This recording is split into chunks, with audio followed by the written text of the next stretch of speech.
Então, como eu estava dizendo para vocês, a gente vai iniciar, né, o estudo do pensamento do Zygmunt Bauman, né? Nós estamos aí na interseção, né, terminando o estudo do Pierre Bourdieu e introduzindo hoje, então, o estudo do Zygmunt Bauman. Lembrando que esses dois pensadores fazem parte do capítulo 3 do nosso estudo, em que nós estamos estudando a sociologia contemporânea, né?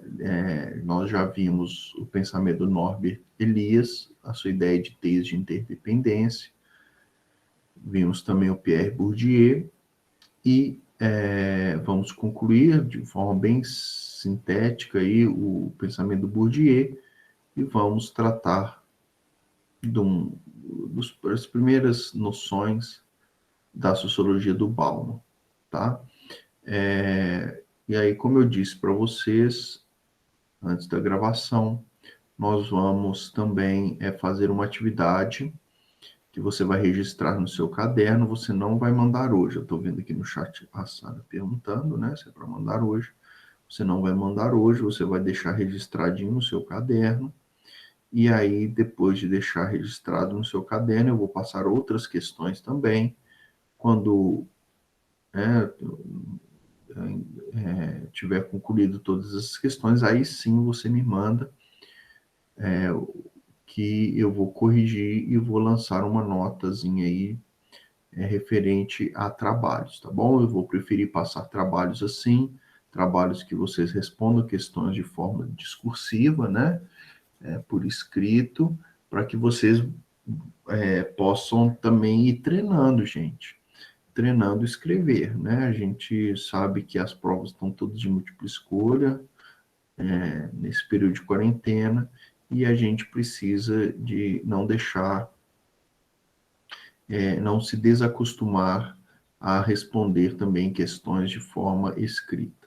Então, por isso eu vou passar esses exercícios aí, são questionários da própria apostila, para a gente ir treinando essas coisas, tá bom?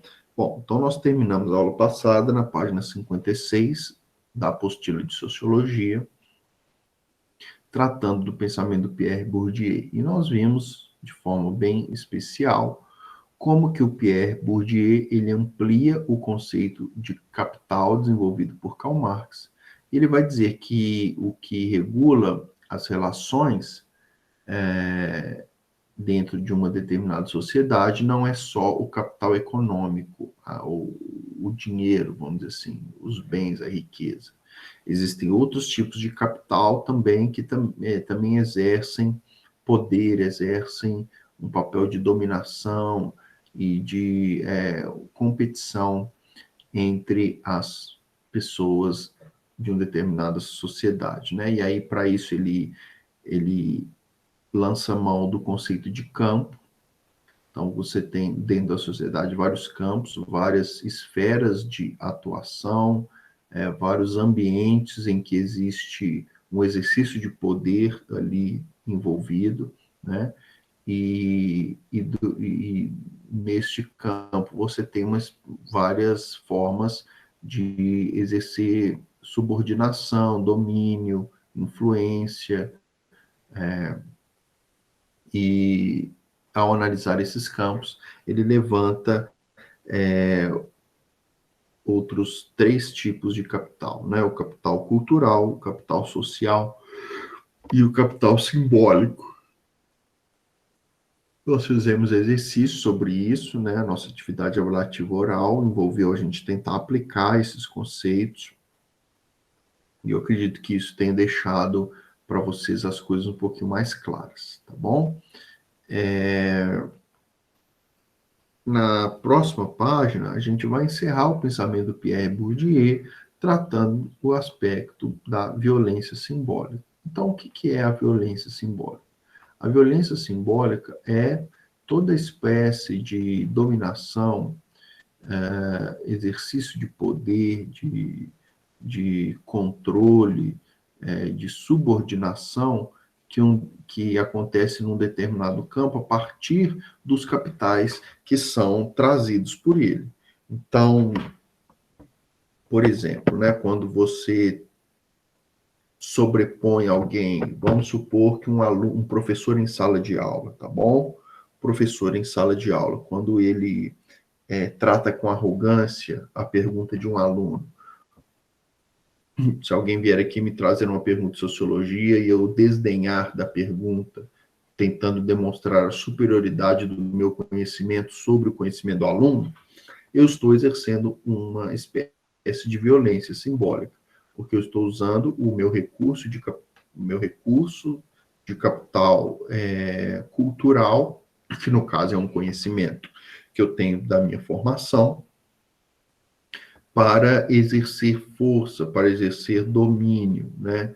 E é sobre uma pessoa que não tem esse mesmo capital, perceba? Então, é uma espécie de violência simbólica isso, né? A Esther está pedindo para eu repetir o conceito. Então, em outras palavras, né, a violência simbólica é você utilizar-se do poder que um determinado capital tem para dominar ou para subjugar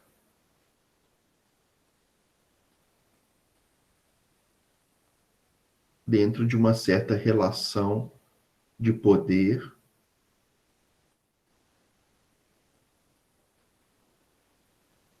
relativa a um determinado campo. Então, é uma possibilidade da gente conceituar violência simbólica. A Sara me deu um recado aqui da Laiane, tá ciente, tá ok, Sara? Ô, professor, Oi. mas aqui, por que que isso é uma violência simbólica? Porque, tipo, você, tudo bem, isso é uma arrogância do seu lado que você tá usando do seu conhecimento pra, tipo, não rebaixar, mas você tá, tipo, rebaixando a pessoa, pelo exemplo que você deu. Mas por que que isso é simbólico? O simbólico aqui a gente pode fazer um paralelo que é com a violência física. Não é uma violência física, você concorda? Eu não estou agredindo a pessoa. É uma violência simbólica. A pessoa, de uma certa forma, ela vai se sentir, sim, agredida, vai se sentir, sim, subjugada. Não fisicamente, não por um exercício de um poder material, físico. É uma violência no campo dos símbolos. Então, é uma violência por meio de um exercício de poder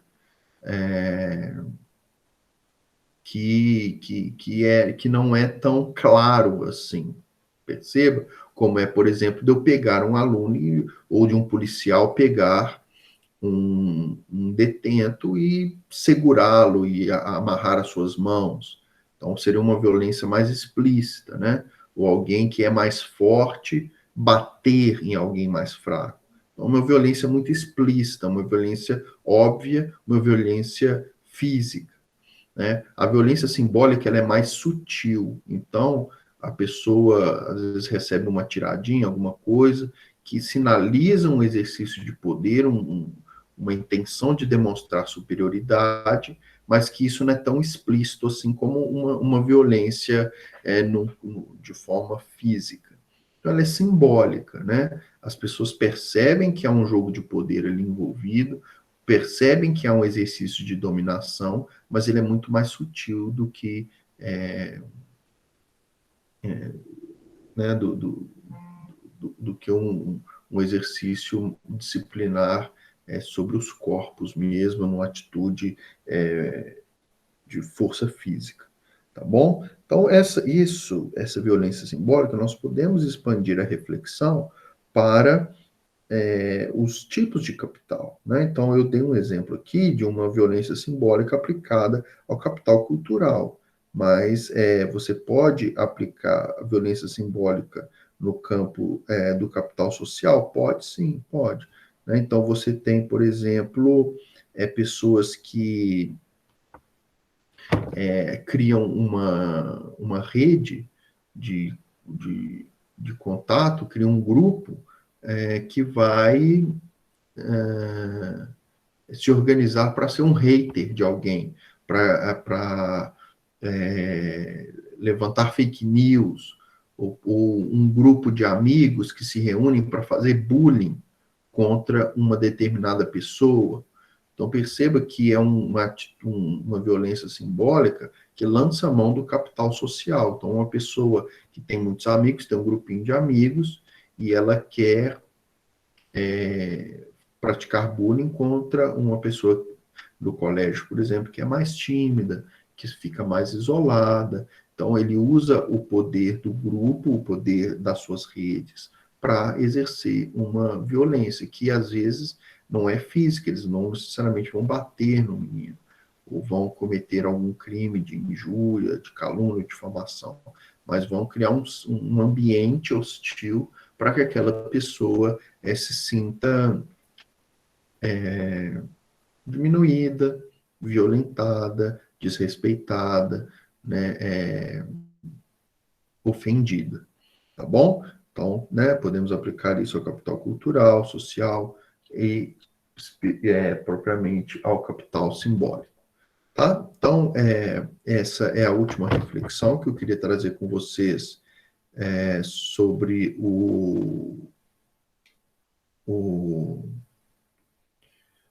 sobre o pensamento de Pierre Bourdieu. A Esther está me perguntando, então o bullying é uma violência simbólica? Num certo sentido, sim, tá bom? Especialmente quando o bullying, ele lança mão de algum desses capitais que nós trouxemos, tá bom? O bullying, assim, ele pode se tornar uma violência de fato, tá bom? Eu estou tratando aqui, eu acho que é o mais legal da gente perceber, seria um bullying que tem alguns elementos mais sutis, sabe? E que às vezes é o pior tipo, né? É um bullying mais ardiloso, um bullying que às vezes fica meio nas entrelinhas assim, e que não é tão físico, tão explícito, tá bom? Mas nesse sentido a gente pode dizer que é uma violência simbólica, um bullying, né? Um bullying ligado à exclusão de alguma pessoa, né? E aí então a gente pode aplicar esse conceito para identificar esse fenômeno social aí do bullying, tá bom? Pessoal, então, como eu estava dizendo para vocês, eu vou passar para vocês algumas questõezinhas, e a primeira delas eu quero que você anote a questão número 6 da página 57, tá? Questão número 6 da página 57 é para você explicar o conceito de campo, segundo o Pierre Bourdieu. Bom, agora a gente vai falar, né? Qual página, professor? Licença. Página 57. Tá, obrigado, professor. Página 57, tá? A questão número 6 da página 57. Pessoal, nós vamos falar agora de um sociólogo muito importante, né? Um sociólogo polonês chamado Zygmunt Bauman.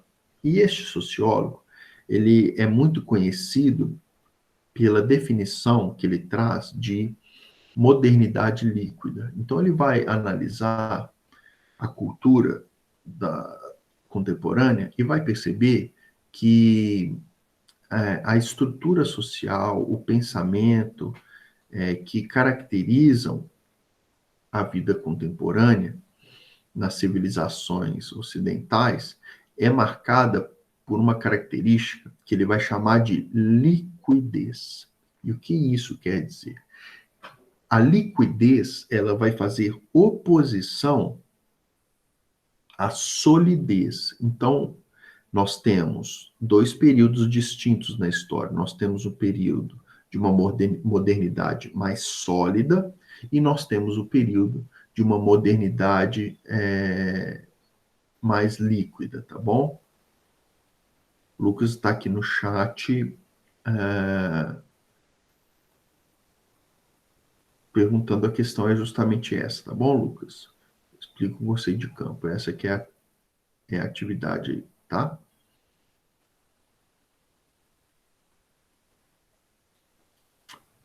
Cláudio, que página? A atividade é na página 57. Agora, nós estamos na página 58, iniciando o pensamento do Zygmunt Bauman. Então, vamos entender o que ele quer dizer. Então, a modernidade mais sólida está ligada especialmente ao século XVIII, ao século XIX. O que aconteceu no século XVIII e século XIX? Eu acredito que você já tenha estudado isso em história. Aconteceu um movimento dentro da filosofia que também influenciou toda a cultura, que é o iluminismo. Então, o iluminismo ele foi este movimento que ocorreu na Europa, que defendia a supremacia da razão humana. Então, neste contexto, a filosofia, as práticas culturais da sociedade, elas tinham como pressuposto o exercício da razão. Que razão que é essa? Uma razão segura, uma razão que buscava conceitos absolutos, verdades absolutas, valores absolutos,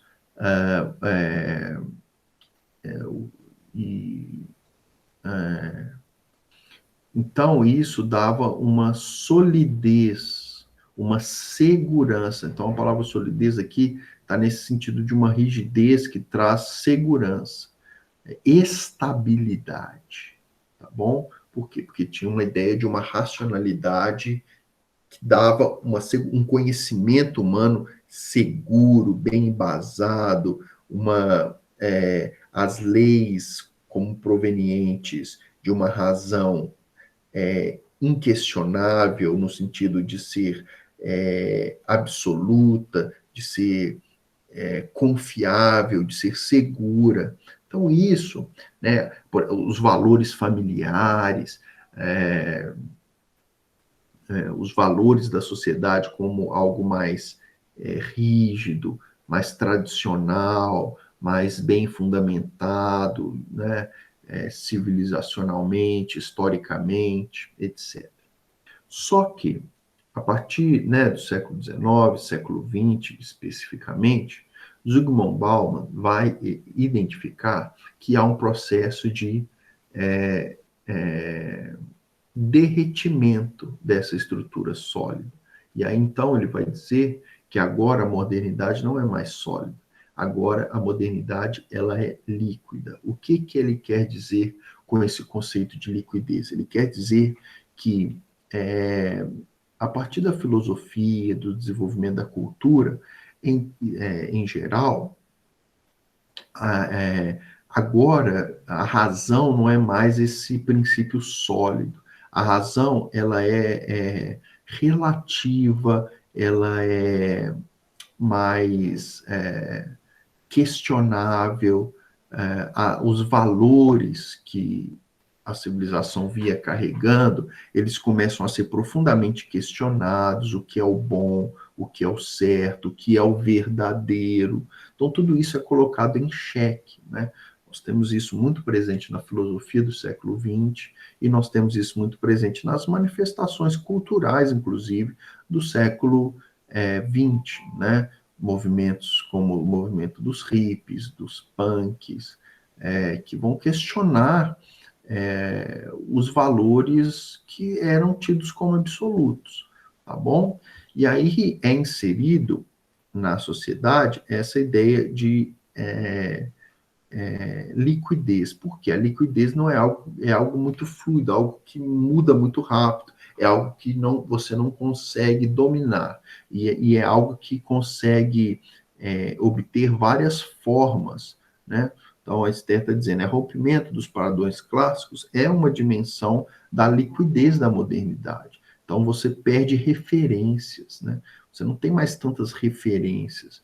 Hoje é tudo muito múltiplo, muito diverso. Então, o Zygmunt Bauman ele também tem um livro que chama O Amor Líquido, e que ele vai dizer que na sociedade, né, na modernidade líquida, na sociedade líquida contemporânea, os amores também estão líquidos. Antigamente, se tinha uma visão mais tradicional da família, do casamento, uma coisa mais estável. Então, a liquidez é um rompimento disso. Hoje as relações são diversas, tem várias formas, né?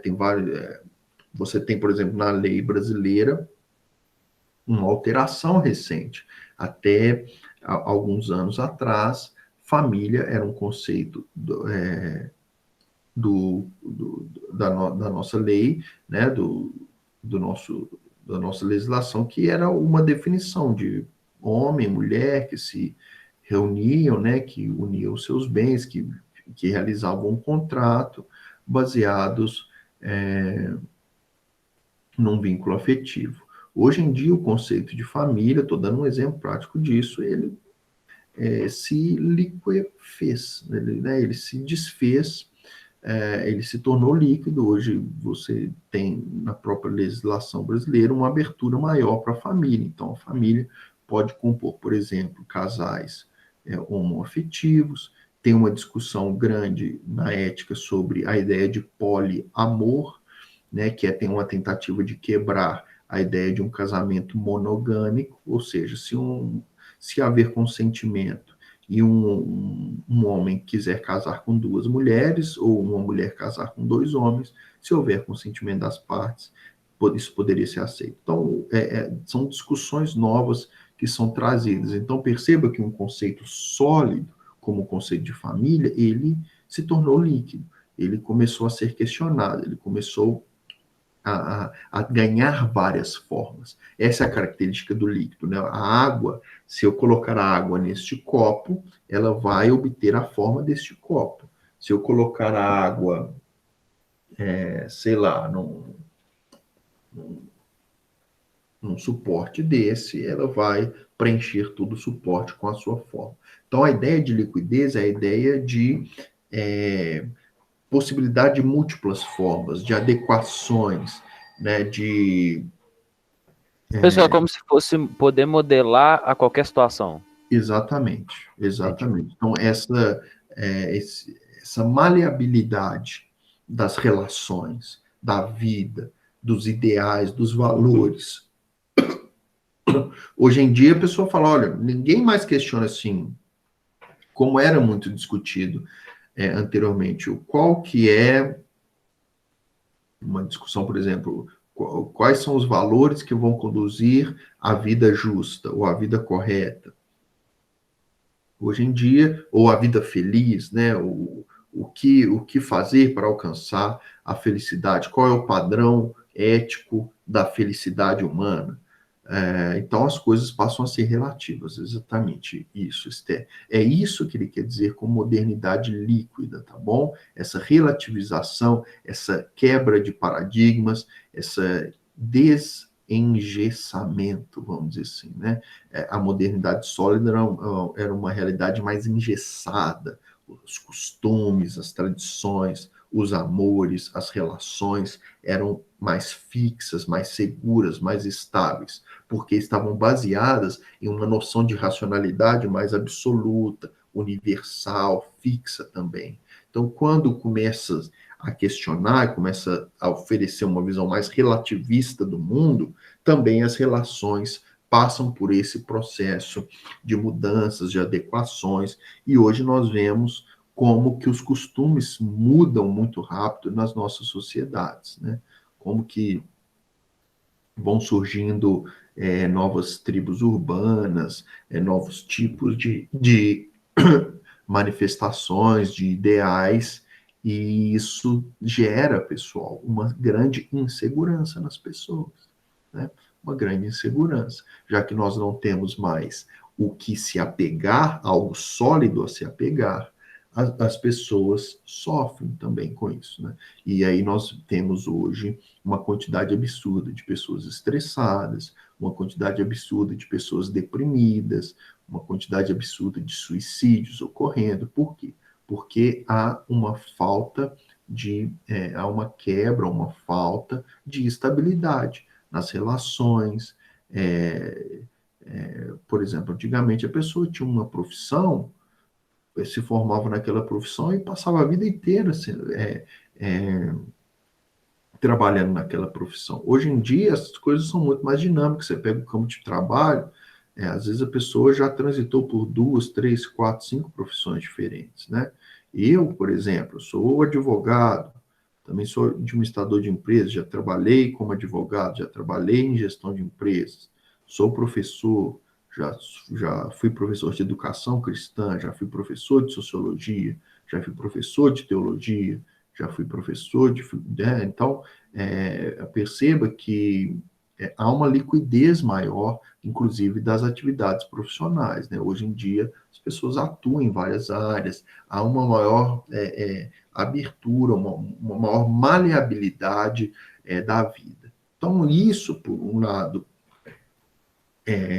tem alguns pontos positivos, é óbvio, né? Mas, por outro lado, gera também algumas inseguranças, algumas incertezas que vão desencadear, em muitos aspectos, nas grandes crises que a nossa civilização está vivendo.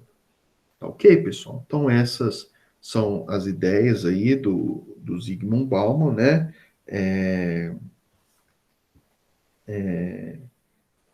Veja aqui que a questão número 7 da página 59 vai tratar exatamente deste último exemplo que eu trouxe para vocês, né? Da liquidez nas relações de trabalho. Mas eu não quero que você responda a questão número 7. Eu quero que você responda a questão número 9, tá bom? Que aí você vai precisar de ler o texto, foi uma questão que eu não abordei, né, na minha fala, e aí eu vou pedir para que você leia o texto do Bauman, da explicação aqui do pensamento do Bauman. São 2 páginas pequenas, né? Somando as duas vai dar praticamente uma só, já que nós temos as gravuras aqui, e aí você vai responder para mim, então, a questão 9, da página 59. Então, vamos recapitular certinho os exercícios a serem feitos. O exercício número 6 da página 57. Página 57, número 6. Depois você vai até a página 59 e vai fazer o exercício número 9. Beleza? Fica aí como dever para vocês, como atividade. E depois, no momento certinho, vocês vão me enviar e eu vou avaliar essas questões. Tá ok, pessoal? Alguma dúvida? Alguma pergunta, algum esclarecimento?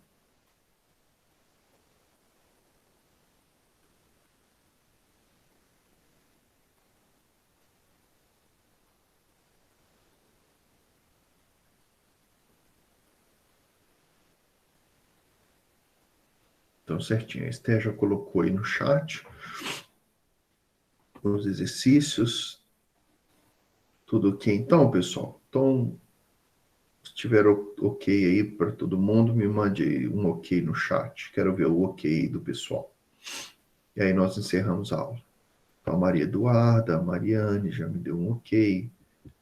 Christian. Quem mais? Lucas. Luísa. Tá ótimo, então, pessoal. Podemos encerrar a nossa aula. Um excelente final de semana para vocês. Deus abençoe todo mundo. Nos vemos semana que vem. Lembrando da nossa prova, hein? Lembrando da nossa prova. Que está aí para essa semana. Sociologia, tá? Então façam a prova com tranquilidade, que vai dar tudo certo.